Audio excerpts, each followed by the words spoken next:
Welcome back my dear online students. मैं Amit sir. बच्चों, हम लोग पढ़ रहे थे क्लास 12th का फिजिक्स, और फिजिक्स में चैप्टर था हम लोग का नाभिक यानी न्यूक्लियर फिजिक्स हम लोग पढ़ रहे थे। पिछले लेक्चर में हम लोग अल्फा 6 के बारे में पढ़े थे। इस लेक्चर में हम लोग पढ़ेंगे बीटा 6 और गामा 6 के बारे में। बीटा 6, इस 6 में क्या होता है कि किसी नाभिक से या तो एक इलेक्ट्रॉन का उत्सर्जन होता है अथवा एक पॉजिट्रॉन का उत्सर्जन होता है। आपको सर पॉजिट्रॉन का हम चर्चा किए थे कि पॉजिट्रॉन एक ऐसा कण होता है जिसका द्रव्यमान इलेक्ट्रॉन के ठीक बराबर होता है, लेकिन उसका जो चार्ज होता है उसके विपरीत होता है, यानी इसका माइनस तो इसका प्लस। ये आपका इलेक्ट्रॉन हो गया, ये पॉजिट्रॉन। तो बीटा 6 ऐसा 6 हुआ जिसमें किसी नाभिक से एक इलेक्ट्रॉन अथवा एक पॉजिट्रॉन का स्वतः उत्सर्जन होता। तो हम कह सकते हैं कि बीटा 6 को इसी के आधार पे दो प्रकार से बांटा गया है, बीटा -6 और बीटा +6। अब बीटा -6 क्या हुआ? तो बीटा -6 जो हुआ, इसमें क्या होता है कि इस 6 में जो मूल नाभिकीय अभिक्रिया होता है उसमें न्यूट्रॉन का प्रोटॉन में रूपांतरण होता है। ये बीटा -6 में। बीटा +6 में क्या होगा? प्रोटॉन का न्यूट्रॉन में रूपांतरण होगा ना। यहां से न्यूट्रॉन से प्रोटॉन बनेगा, यहां प्रोटॉन से न्यूट्रॉन बनेगा। ठीक है, बीटा -6 में न्यूट्रॉन से प्रोटॉन बनता है, साथ में एक इलेक्ट्रॉन निकलता है, और ये साथ में ये जो है इसको हम कहते हैं एंटी न्यूट्रिनो एंटी न्यूट्रिनो, और ये जो है इसको हम न्यूट्रिनो कहते हैं, न्यूट्रिनो। ठीक है, तो आप क्या देखें, बीटा -6 में क्या होता है? न्यूट्रॉन प्रोटॉन में बदलता है। अब बीटा -6 में क्या उत्सर्जित होगा? इलेक्ट्रॉन। इसके साथ साथ हमेशा बीटा -6 में बीटा कण के साथ साथ जो है ये एंटी न्यूट्रिनो हमेशा उत्सर्जित होगा, और बीटा +6 में न्यूट्रिनो उत्सर्जित होगा। इसमें प्रोटॉन न्यूट्रॉन में बदलेगा, इसमें न्यूट्रॉन प्रोटॉन में बदलेगा। उम्मीद करते हैं कि दोनों बात समझ में आया होगा। अब बच्चों देखिए इसका समीकरण, और बहुत ध्यान से देखने की बात है। एक बात और कि अगर मान लीजिए केवल बीटा 6 बोल रहा है, बीटा -6 या बीटा +6 नहीं बोल रहा है, तो आप बीटा -6 ही मान के चलोगे। ठीक है, तो यहां से ऑब्जेक्टिव क्वेश्चन आता है बीटा -6 से कि इसका 6 समीकरण बताइए। तो इसमें क्या होता है कि बीटा कण उत्सर्जित होगा, इलेक्ट्रॉन, तो वह क्या करेगा कि जो नया जो तत्व बनेगा उसका जो है वह मूल नाभिक से एक बढ़ जाएगा, एक उसका परमाणु संख्या एक बढ़ जाएगा, और लेकिन द्रव्यमान संख्या समान रहेगा। ठीक है, ये बीटा -6 की विशेषता हो गया। और ये बताएं बीटा कण के साथ सदैव एंटी न्यूट्रिनो उत्सर्जित होगा। ठीक है, अगला पॉइंट अगर हम बात करें तो इस 6 में न्यूट्रॉन और प्रोटॉन का जो अनुपात हमेशा घटते रहता है। ठीक है, जाहिर सी बात है, न्यूट्रॉन प्रोटॉन में बदल रहा है तो अनुपात घटेगा ही। ठीक है, चलिए उदाहरण ले लेते हैं कि ये फास्फोरस 1532, इसका हम बोल रहे हैं कि चलिए बीटा -6 हो रहा है, बताइए क्या समीकरण बनेगा। तो हम आपको बताए थे कि बीटा -6 में क्या होता है कि एक बीटा कण उत्सर्जित होता है, एक इलेक्ट्रॉन उत्सर्जित होता है। बीटा माइनस कण क्या इलेक्ट्रॉन है, एक इलेक्ट्रॉन यहाँ उत्सर्जित होगा, एक इलेक्ट्रॉन उत्सर्जित होगा। इसके साथ साथ हमेशा एंटी न्यूट्रिनो उत्सर्जित होगा ही होगा।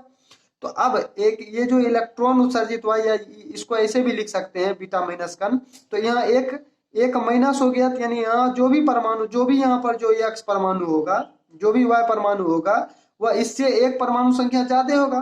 तो 15 यहाँ पर ये क्या हो जाएगा 16, जबकि इसका जो भार है वह वही रहेगा, 32 का 32 ही रहेगा। और हम जानते हैं 16 32 कौन सा तत्व होता है? सल्फर होता है।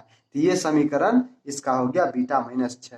तो बीटा -6 में ध्यान देने वाली बात क्या है कि सर इसमें परमाणु संख्या एक से बढ़ जाता है, जबकि ये जो है उसका द्रव्यमान संख्या वह समान रहता है। इसका मतलब ये भी हुआ कि सर बीटा -6 से संभारिक का निर्माण होता है। संभारिक हम बताए थे ना, वैसा मतलब जिसका संभारिक क्या होता है कि जिसका परमाणु संख्या अलग अलग लेकिन परमाणु द्रव्यमान बराबर होता है। तो देख रहे हैं, संभारिक का निर्माण कर रहा है बीटा -6 में। ठीक बात। आइए अब बीटा प्लस 6 का बात कर रहे हैं, बीटा प्लस 6 का बात कर लेते हैं। तो बीटा प्लस 6 क्या क्या होता है? प्रोटॉन से न्यूट्रॉन बनता है, प्रोटॉन से न्यूट्रॉन बनता है। समीकरण ठीक उसी प्रकार से। अब यहाँ पर इलेक्ट्रॉन का उत्सर्जित हुआ था, यहाँ प्रोटॉन ये पॉजिट्रॉन है, पॉजिट्रॉन का उत्सर्जित होगा, तो यानी यहाँ प्लस, ये प्लस का मतलब एक अगर प्लस हो रहा है तो यहाँ पर एक परमाणु संख्या घटेगा, यहाँ पर माइनस था तो यहाँ पर बढ़ गया था, क्या कि बैलेंस होना चाहिए। तो यहाँ पर ये ऐसा हो जाता है, यानी बीटा प्लस 6 में क्या होगा? परमाणु संख्या 1 से घटेगा, और जबकि द्रव्यमान संख्या सेम रहेगा, यानी ये भी संभारिक का निर्माण, यानी बीटा 6 से संभारिक बनता है, बात कन्फर्म। ठीक है, बीटा प्लस 6 रहेगा तो परमाणु संख्या 1 से घटा देंगे, बीटा माइनस 6 रहेगा तो 1 बढ़ा देंगे, माइनस में 1 परमाणु संख्या बढ़ेगा, प्लस में 1 घटेगा, बात खत्म। बीटा माइनस में एंटी न्यूट्रिनो बनाएगा, बीटा प्लस में न्यूट्रिनो बनाएगा। ठीक है, बीटा माइनस में इलेक्ट्रॉन का उत्सर्जन होगा, बीटा प्लस में पॉजिट्रॉन का उत्सर्जन होगा, बात खत्म। इसमें न्यूट्रॉन बट्टा प्रोटॉन अनुपात घटता है, इसमें बढ़ेगा। ठीक है, अब उदाहरण जैसे सोडियम 11-22 का अगर हम ले लें, हम बोल रहे हैं कि इसका बीटा प्लस 6 हो रहा है, तो बीटा प्लस 6 का मतलब पॉजिट्रॉन निकलेगा, पॉजिट्रॉन का मतलब ई प्लस, और इसके साथ साथ न्यूट्रिनो, ये तो निकलना ही निकलना है, सदैव न्यूट्रिनो निकलेगा बीटा प्लस 6 में। तो इसका बताओ, इससे बीटा प्लस है, एक परमाणु संख्या क्या होगा? इसका परमाणु संख्या 1 से घट जाएगा, यानी 10 वाला हो जाएगा, 10। ठीक है, यहाँ जो भी परमाणु होगा वह 10 हो जाएगा। तो ऐसा हम लिख देते हैं कि ये जो भी तत्व होगा सोडियम 10, ये द्रव्यमान तो वही होगा, और ये क्या हो जाएगा? यहाँ पर 1 से घट जाएगा सोडियम। ये सोडियम का समस्थान क्या संभारिक, सोडियम का संभारिक का ही निर्माण कर लेगा, इसमें कोई दिक्कत वाली बात नहीं है। इससे कंफ्यूजन नहीं होना है आपको कि सर सोडियम का तो बाहर 23 होता है, अरे यहाँ पर रेडियो एक्टिव तत्व ले रहे हैं, इसके लिए कोई दिक्कत वाली बात नहीं होनी चाहिए। यहाँ पर कोई भी आपको रेंडमली दे सकता है क्वेश्चन, इससे आप सॉल्व कर लोगे। एक क्वेश्चन, अगर मैं आपसे एक क्वेश्चन पूछूं कि चलिए मान लीजिए कि कोई एक्स तत्व है, ठीक है, इसका परमाणु संख्या Z और द्रव्यमान संख्या A है, इसका हम पहले एक अल्फा 6 करते हैं, अल्फा 6 करते हैं तो ये Y बनता है, फिर इसका हम क्या कर लेते हैं? बीटा माइनस 6 कर लेते हैं, बीटा 6, तो यहाँ पर यह मान लीजिए कि P बनता है। तो बताओ इस दोनों का परमाणु भार या परमाणु संख्या क्या होगा? बताओ। तो याद रखें, अल्फा 6 में हम क्या बताए थे कि परमाणु संख्या अल्फा का उत्सर्जित करता है, तो यानी परमाणु संख्या 2 से कमेगा। अगर ये Z है तो यहाँ क्या हो जाएगा? Z माइनस 2, और द्रव्यमान संख्या 4 से कमेगा तो A माइनस 4। अब बीटा 6 इसका करना है, इसका बीटा 6 करना है, तो बीटा माइनस है तो बीटा माइनस में क्या परमाणु संख्या 1 से बढ़ता है, तो यहाँ अगर इसमें 1 जोड़ेंगे तो Z माइनस 2 और प्लस 1 क्या हो जाएगा? Z माइनस 1 हो जाएगा, इसका Z माइनस 1, द्रव्यमान तो बदलेगा नहीं, तो ये A माइनस 4 ही होगा। तो इस प्रकार का क्वेश्चन बिहार बोर्ड पूछते रहता है। अब जितना बार अल्फा 6 करेगा उतना से कम करते जाएंगे।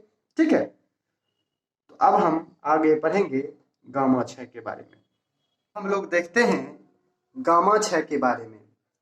गामा 6 तो परमाणु की तरह नाभिक में भी जो होता है वह विभिन्न ऊर्जा स्तर होता है, और नाभिक में क्या पाया जाता है? न्यूक्लियॉन्स, प्रोटॉन और न्यूट्रॉन, ये सब भरे होते हैं।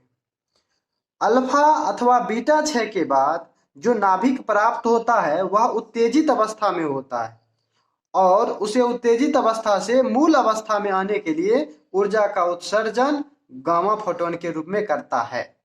ये हम लोग बोर के अभिगृत में भी पढ़े थे कि अगर उत्तेजित अवस्था में कोई परमाणु, कोई इलेक्ट्रॉन है, अगर वह मूल अवस्था में आएगा तो ऊर्जा का उत्सर्जन करेगा और वह फोटोन के रूप में करता है, और इसकी ऊर्जा जो है मेगा इलेक्ट्रॉन वोल्ट कोटि की होती है। तो सिंपल सी बात है कि सर गामा 6 पहले अल्फा 6 या बीटा 6 होगा तो उसके बाद ही संपन्न होता, ठीक है, और उसमें सिर्फ ऊर्जा का उत्सर्जन होता। अब समीकरण देख लें तो मान लेते हैं कि कोई परमाणु X है, वह A, उसका द्रव्यमान संख्या A और परमाणु संख्या Z है, और स्टार लगाएं, यानी इसका मतलब ये जो परमाणु है वो उत्तेजित अवस्था में है। तो उत्तेजित अवस्था से क्या आ जाएगा? ये सामान्य अवस्था में आ जाएगा, और इसके साथ साथ केवल जो है गामा फोटोन उत्सर्जित होता।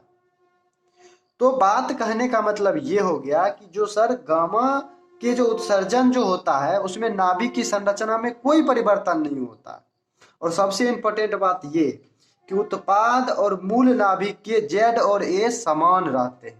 अल्फा 6 में क्या हुआ? अल्फा 6 में क्या हुआ कि जेड जो है वह 2 से घट जाता है और ए 4 से घट जाता है, जबकि बीटा -6 में क्या होता है, ए समान रहता है, जेड क्या हो जाता है, माइनस है तो 1 से बढ़ जाता है, और यहाँ पर अगर प्लस रहेगा तो 1 से घट जाता है। जबकि गामा में क्या होता है, जेड और ए मूल नाभिक से समान ही होता है। ये बात आपको ध्यान में रखनी। चलिए उदाहरण हम देख लेते हैं। तो आप लोग जानते होंगे कोबाल्ट का, कोबाल्ट 27 परमाणु संख्या और 60 जो होता है, ये उसका द्रव्यमान अगर हम मान लें तो इसका हम क्या उत्तेजित अवस्था में हम मान लेते हैं कि ये चलो उत्तेजित अवस्था में है कोबाल्ट 60। तो यहाँ से हम पहले क्या कर लेते हैं, एक बीटा -6 कर लेते हैं, बीटा -6। तो बीटा में -6 में क्या हो जाएगा, ये बीटा -6 है तो परमाणु संख्या 1 से बढ़ेगा, माइनस है तो प्लस, यानी 28। 28 किसका होता है, निकेल का ना। यानी बीटा -6 के द्वारा जो है कोबाल्ट 27 वह निकेल, वह क्या बन जाएगा, वह बन जाएगा निकेल का 28 और द्रव्यमान संख्या तो सेम रहेगा 60, ये इसका निर्माण करेगा। लेकिन ये जो होगा यह उत्तेजित अवस्था में होगा। यहाँ से क्या होगा, वह ऊर्जा फोटोन के रूप में उत्सर्जित करेगा, फिर यहाँ से ऊर्जा उत्सर्जित करेगा और तब जाके ये जो है निकेल अपना ग्राउंड स्टेट में आएगा। तो यहाँ जो ऊर्जा का उत्सर्जन करेगा ये ऊर्जा 1.17 मेगा इलेक्ट्रॉन वोल्ट, यहाँ पर 1.33 मेगा इलेक्ट्रॉन वोल्ट इतना ऊर्जा वह उत्सर्जित करता है। तो बेसिकली हम क्या जाने कि गामा 6 में ये ध्यान देना है कि जेड और ए परिवर्तित नहीं होता है, इसमें सिर्फ उत्तेजित अवस्था से मूल अवस्था में आता है और गामा फोटोन यानी ऊर्जा के रूप में उत्सर्जित होता है। इस तरह से बच्चों हम लोग पढ़ लिए अल्फा 6, बीटा 6 और गामा 6 को। अब हम लोग रेडियो एक्टिव क्षयता का नियम पढ़ेंगे अगले वीडियो में। तब तक के लिए धन्यवाद।